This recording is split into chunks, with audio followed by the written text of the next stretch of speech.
Semangat pagi buat anak-anak kami sekalian. Hari ini kita kembali berjumpa dalam pembelajaran biologi dengan topik bioteknologi. Dan ini adalah merupakan bab terakhir di pelajaran biologi kelas 12. Baik, nah bagaimana pengertian bioteknologi?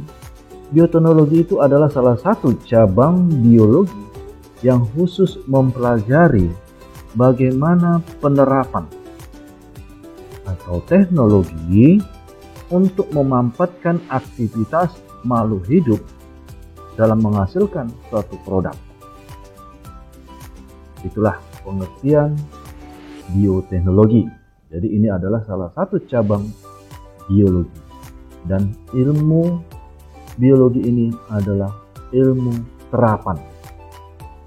Oke, inilah yang dimaksud dengan bioteknologi, yaitu ilmu yang menerapkan prinsip ilmiah dan kerekayasaan dalam pengolahan bahan mentah dengan bantuan organisme dalam menghasilkan produk. Nah, kenapa mikroorganisme sering dimanfaatkan untuk menghasilkan suatu produk? Ya, tentunya jawabannya mikroorganisme berkembang biak dengan cepat. Berarti metabolisme yang ada dalam tubuhnya cepat menghasilkan produk yang diinginkan. Nah, kemudian inilah suatu gambaran bagaimana bioteknologi. Input itulah bahan baku, kemudian akan menghasilkan output, itulah produksinya atau produknya, dan dalam menghasilkan produk tidak terlepas dari peran organisme. Organisme inilah yang umumnya digunakan, yaitu mikroba atau mikroorganisme. Ya, jadi pengertian bioteknologi sudah kita pahami, dan ini sebenarnya bioteknologi ini sudah ada sejak sebelum Masehi. Ya, pada masa-masa kerajaan kita bilang bangsa Mesir lah ya. Nah, bangsa Mesir sudah menerapkan bioteknologi prinsip fermentasi dalam menghasilkan bir. Ya. Nah, di Cina juga menerapkan bagaimana sebuah bioteknologi atau fermentasi dalam menghasilkan nata de coco, pengasaman dan lain-lain. Nah, jadi bioteknologi ini sudah ada sejak dulunya. Nah, sekarang bagaimana untuk penerapannya yang lebih modern? Maka dengan demikian bioteknologi ini ada dua pandangan, itulah bioteknologi konvensional dan bioteknologi modern. Dua bioteknologi ini harus bisa kita bedakan satu dengan yang lainnya. Nah, itulah perhatikanlah bagaimana tentang pelajaran hari ini. Nah, dalam hal bioteknologi tidak terlepas dari prinsip ilmiah yang inilah yang sering diterapkan dalam bioteknologi modern.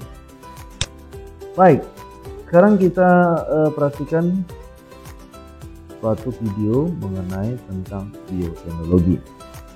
Anak-anak masa kini, kembali lagi bersama saya Miss Ambar dalam pelajaran biologi. Kali ini kita akan belajar tentang bioteknologi. Kalian semua pasti pernah memakan tempe, tape, keju, kecap, nata de coco, dan yogurt kan? Nah, tahukah kamu bahwa makanan-makanan tersebut adalah produk dari bioteknologi? Oh iya, sebelumnya apakah kalian tahu apa itu bioteknologi? Bioteknologi adalah ilmu terapan yang mempelajari prinsip ilmiah dengan menggunakan organisme atau bahan organisme untuk menghasilkan suatu produk yang dapat digunakan oleh manusia. Nah, sekarang sudah tahu ya pengertiannya. Selanjutnya, bioteknologi terbagi menjadi dua macam, yaitu bioteknologi konvensional dan bioteknologi modern. Yuk kita lihat perbedaannya. Bioteknologi konvensional adalah bioteknologi yang menggunakan organisme secara langsung. Biasanya dilakukan dengan cara sederhana, tidak menggunakan prinsip ilmiah, tidak diproduksi dalam jumlah besar, dan tidak dilakukan rekayasa genetika. Contohnya adalah tempe, tape, keju, kecap, nata de coco, dan yogurt. Sedangkan bioteknologi modern adalah bioteknologi yang melibatkan rekayasa genetik untuk menghasilkan produk. Pada jenis bioteknologi secara modern, sudah digunakan peralatan canggih, menggunakan prinsip ilmiah, dan sudah dilakukan rekayasa genetika dalam proses pembuatannya, serta produk yang dihasilkan dalam jumlah besar. Contoh bioteknologi modern adalah kultur jaringan, pembuatan hormon insulin, dan bayi tabung. Mengapa bioteknologi cenderung menggunakan mikroorganisme ya? Nah, hal ini karena mikroorganisme sangat mudah berkembang biak, mudah diperoleh, mudah diubah sesuai keinginan, dan mampu bertahan hidup di lingkungan yang minim nutrisi. Nah, sekarang sudah paham ya mengenai bioteknologi? Oke, jadi sudah kita saksikan video yang menyatakan perbedaan bioteknologi konvensional dan modern, sekaligus bagaimana pengertian dari bioteknologi. Nah, sekarang kita lihat dalam bentuk tabel bagaimana perbedaan bioteknologi konvensional dengan bioteknologi modern. Untuk yang konvensional memakai makhluk hidup secara langsung. Kalau yang modern memakai makhluk hidup dan juga komponennya secara langsung. Ya, dia ada samannya tanpa menggunakan prinsip ilmiah. Nah, di sini sudah menggunakan prinsip ilmiah. Nah, kalau yang konvensional ini berdasarkan keterampilan yang diturunkan dari nenek moyangnya. Lantas, hal itu akan diturunkan sampai sekarang. Lalu untuk yang modern, hasil pengkajian berbagai macam disiplin ilmu secara mendalam. Lalu yang konvensional tidak diproduksi secara massal. Ini biasanya diproduksi untuk kalangan tertentu atau keluarga. Nah, lalu untuk yang modern diproduksi secara massal. Oke, jadi bagaimana dengan vaksin COVID-19? Apakah itu dengan menerapkan konvensional atau modern? Jelas kamu bisa menjawabnya adalah secara modern. Dan itu sudah melakukan rekayasa genetik menggunakan prinsip ilmiah dan diproduksi secara massal. Nah, itulah harapan kita bisa cepat mendapatkan vaksin COVID-19. Baik, kita lanjutkan. Nah, sekarang bagaimanakah aktivitas mikroorganisme dalam bioteknologi? Seperti yang sudah kita singgung tadi, bahwa mikroorganisme inilah yang paling sering diterapkan dalam menghasilkan suatu produk. Itu kamu sudah mengetahui alasannya apa saja tadi ya. Nah, penggunaan organisme atau bagian tubuhnya, terutama mikroba yang menghasilkan enzim, dan umumnya dari jamur, bakteri, dan ganggang. Itulah secara pemampatan aktivitas mikroorganisme. Ya. Nah, kemudian kita lihat berbagai penerapan mikroorganisme. Yang pertama, penghasil makanan dan minuman. Nah, ini tidak terlepas dari peristiwa fermentasi. Fermentasi itu sama dengan respirasi anaerob, ya, tanpa menggunakan oksigen. Nah, pada prinsipnya bahan baku disiapkan lalu terbentuklah dengan bentuk lain. Kenapa? Padahal sama-sama makanan. Kenapa dirubah menjadi bentuk lain? Karena kita tahu bahan makanan atau bahan baku ini tentu belum semuanya menyukai, atau dalam arti ya bahan baku ini bisa saja dalam hal penyajian untuk siap saji kurang cocok terhadap orang tertentu. Nah, tetapi dengan adanya penerapan bioteknologi lewat fermentasi menjadi bentuk lain, ya, berarti muncullah keragaman makanan. Oke ya. Nah, contoh dalam hal pembuatan keju. Pembuatan keju disinilah bahan bakunya adalah susu. ya. Lalu mikrobanya adalah Streptococcus thermophilus. Lalu ada Penicillium camemberti. Nah, itu untuk mikroba dalam menghasilkan keju. Ya. Nah, lalu kita lihat bagaimana pembuatan tempe. Nah, tempe adalah bahan bakunya kacang kedelai. Ya, kacang kedelai yang awalnya direbus dulu, ya, selanjutnya menerapkan mikroba, itulah ragi yang disebut dengan Rhizopus oligosporus. Nah, kemudian ada dalam hal pembuatan minuman yang beralkohol. Ini bahan bakunya adalah anggur. Nah, ingat kenapa anggur ya? Kalau kamu mendengar anggur berarti bayangan kita akan menghasilkan bir. Memang menurut literatur anggur ini memiliki kadar gula yang tinggi.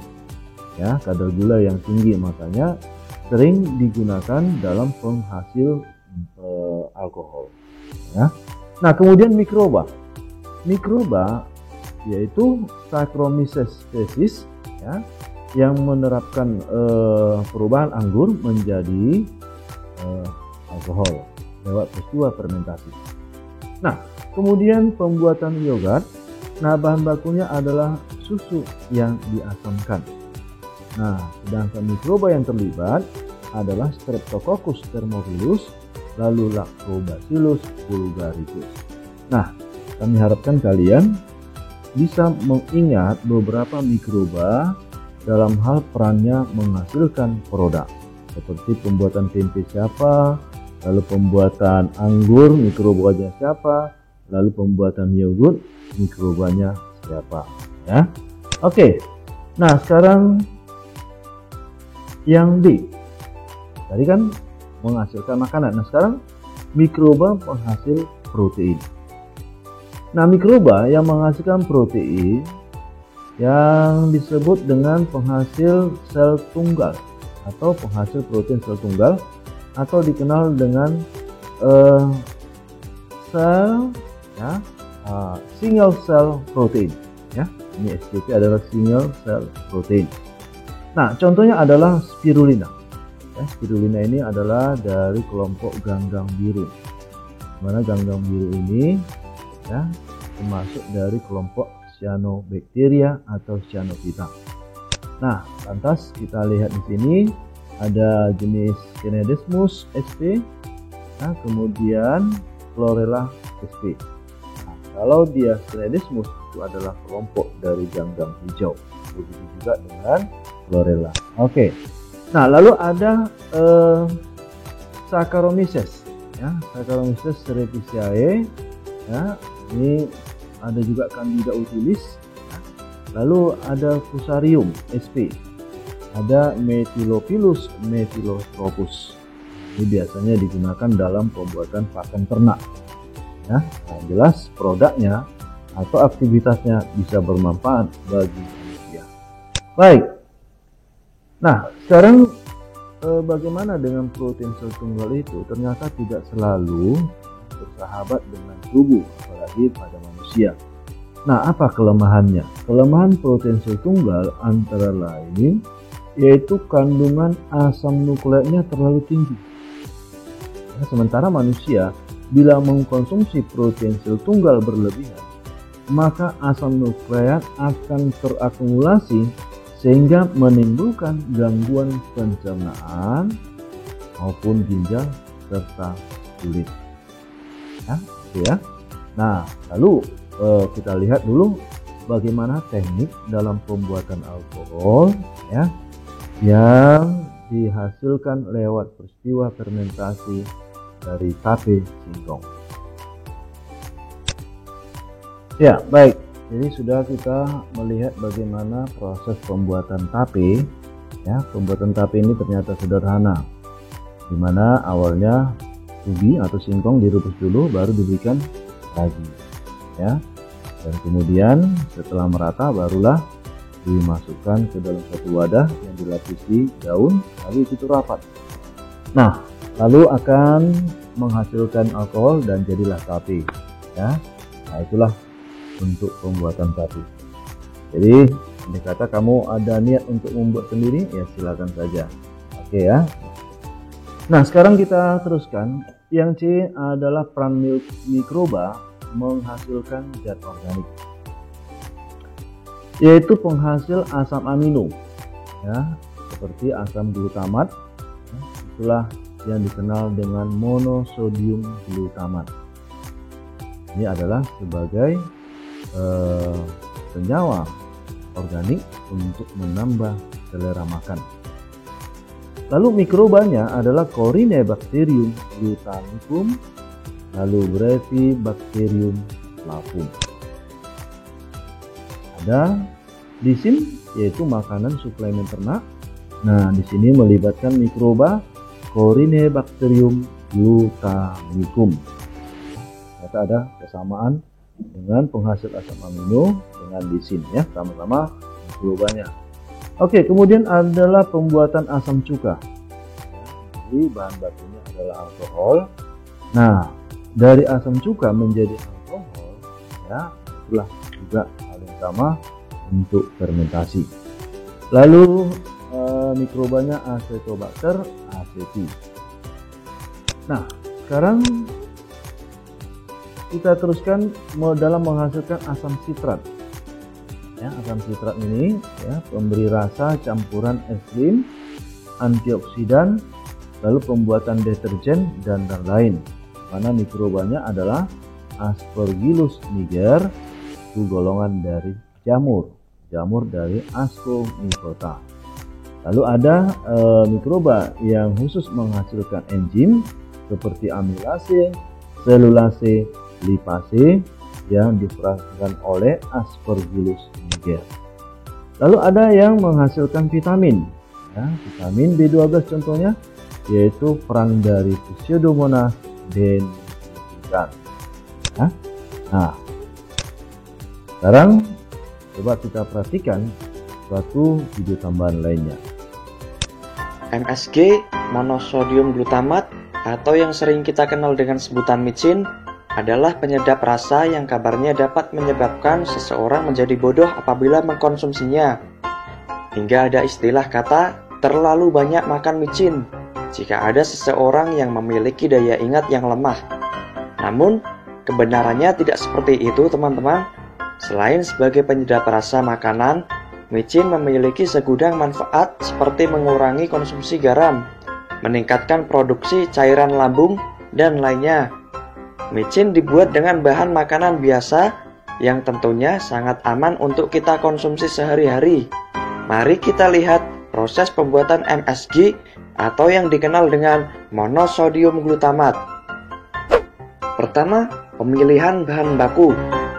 Bahan baku pembuatan micin ialah makanan alami yang mengandung zat glutamat. Untuk produksi micin sendiri, biasanya ialah menggunakan bahan utama yang berupa tanaman tebu, karena mudah ditanam dan mudah didapatkan. Tahapan kedua, proses pengolahan. Di tahap ini, tanaman tebu tadi akan diolah menjadi gula pasir. Selain gula pasir, tanaman tebu tadi juga menghasilkan tetes tebu, yang nantinya akan digunakan untuk proses pembuatan micin. Tahapan ketiga, proses fermentasi. Seperti proses pembuatan tape dan tempe, proses fermentasi juga ada di proses pembuatan micin. Sebelumnya, gula dan tetes tebu tadi yang diolah akan dicampur terlebih dahulu. Setelah tercampur, maka larutan itu akan ditampung di tangki fermentasi yang sudah dimasukkan bakteri baik.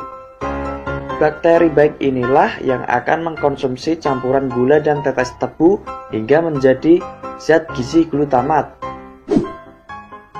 Tahapan keempat, proses pengeringan. Setelah difermentasikan menjadi zat gizi glutamat tadi akan dimurnikan melalui kristalisasi dan pengeringan. Setelah itu, jadilah monosodium glutamat, atau yang sering kita kenal dengan sebutan micin.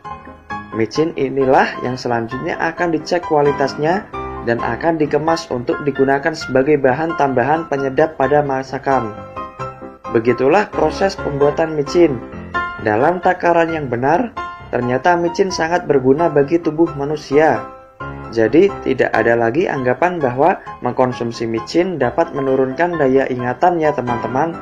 Contohnya Jepang, salah satu negara yang paling maju di Asia, merupakan yang paling besar tingkat konsumsi penggunaan monosodium glutamat pada setiap masakannya.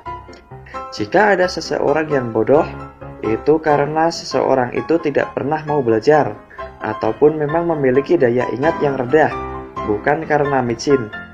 Ya, oke. Jadi sudah kita perhatikan bagaimana micin ya, atau monosodium glutamat yang dijadikan sebagai penyedap rasa.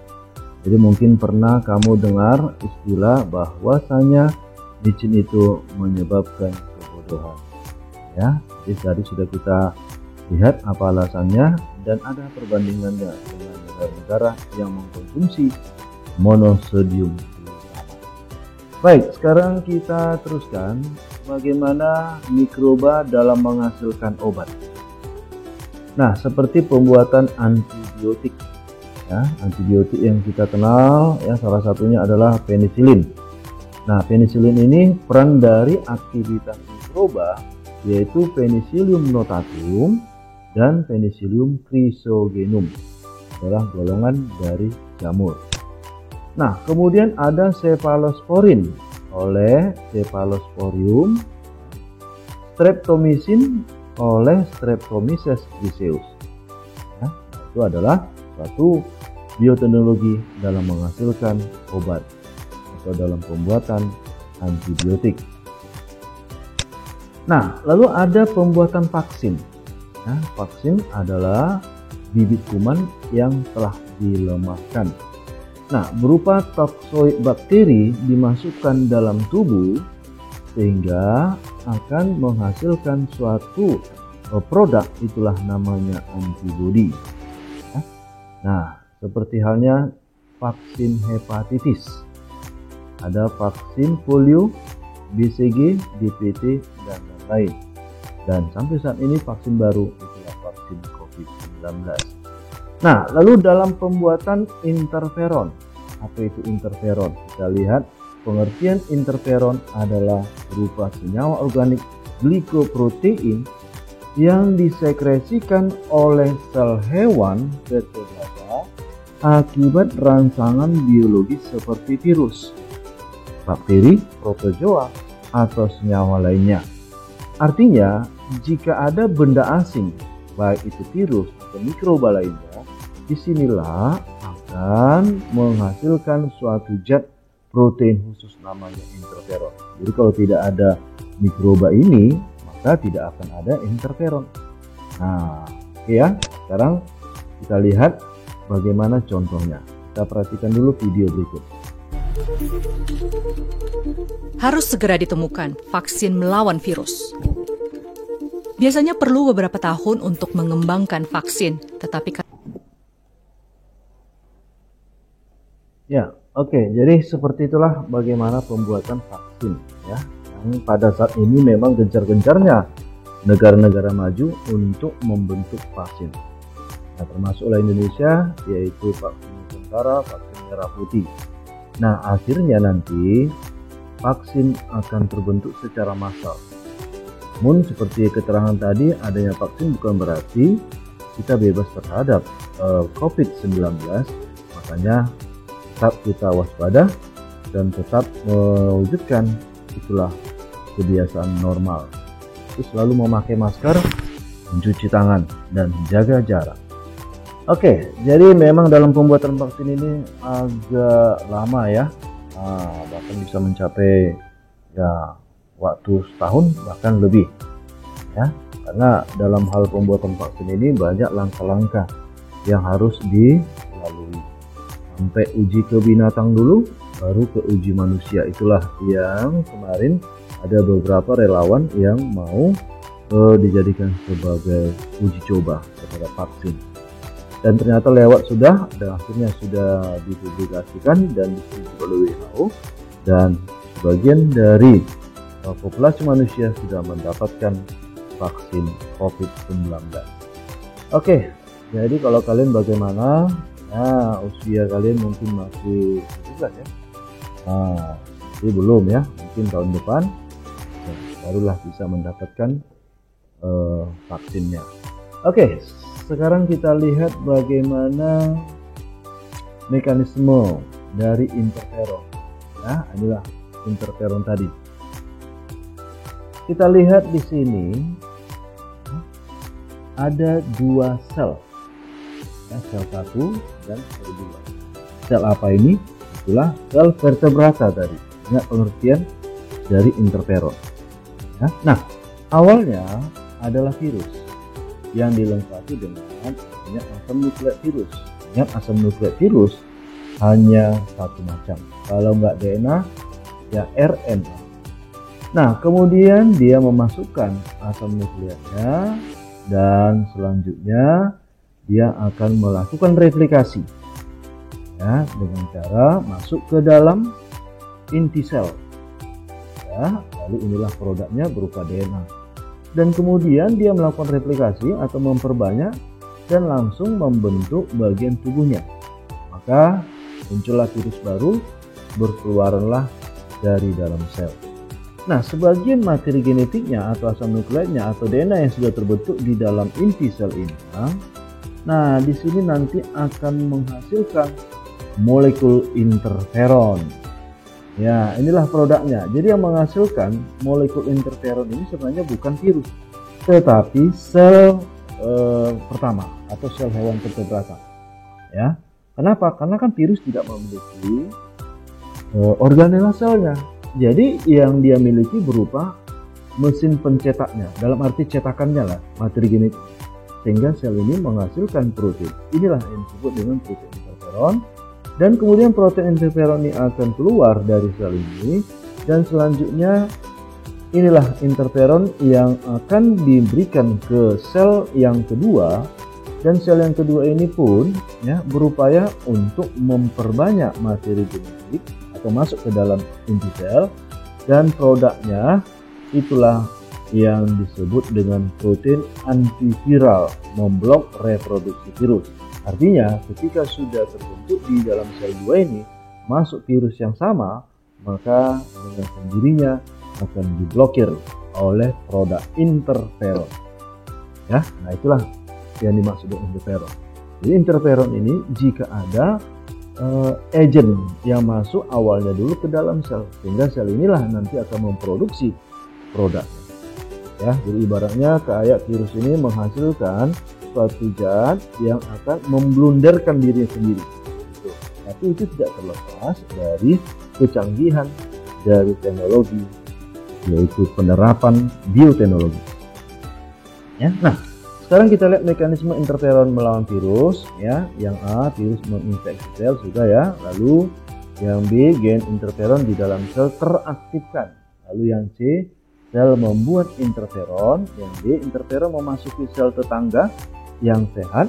Lalu yang E, interferon menstimulasi sel tetangga. Lalu produksinya itulah yang disebut dengan antiviral.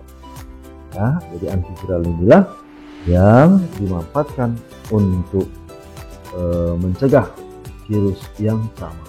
Ya, oke, baik. Itu makanya tadi kita dengar ya, virus ini ternyata mudah mengalami mutasi. Kenapa? Karena struktur tubuhnya sangat sederhana. Ya, jadi dia bisa mengalami perubahan materi genetik. Jadi bagaimana vaksin yang sudah terbentuk, ya katakanlah misalnya vaksin COVID, dan rupanya COVID-19 itu ya mengalami mutasi. Nah, bagaimana ya? Tentu daya efektif vaksinnya tadi ya kurang baik lagi karena virus sudah mengalami mutasi. Contoh yaitu flu yang sering ya, influenza, ya, virus influenza. Nah, katakanlah kita baru selesai dari penyakit influenza, ya, lantas 3 bulan lagi terserang lagi kita. Nah, kok bisa? Padahal tubuh sudah membentuk antibodi. Ingat, virus itu mudah mengalami mutasi. Berarti karena dia mulai mutasi, masuk lagi ke tubuh kita, diserangnya lagi saluran napas kita, ya kita menjadi flu lagi. Ya, nah, makanya pengembangan vaksin itu tetap aktif sampai sekarang. Ya. Oke, jadi itulah dulu untuk pembelajaran kita bagaimana bioteknologi penerapan mikroba dalam menghasilkan produk. Oke, sampai di sini dulu dan Terima kasih.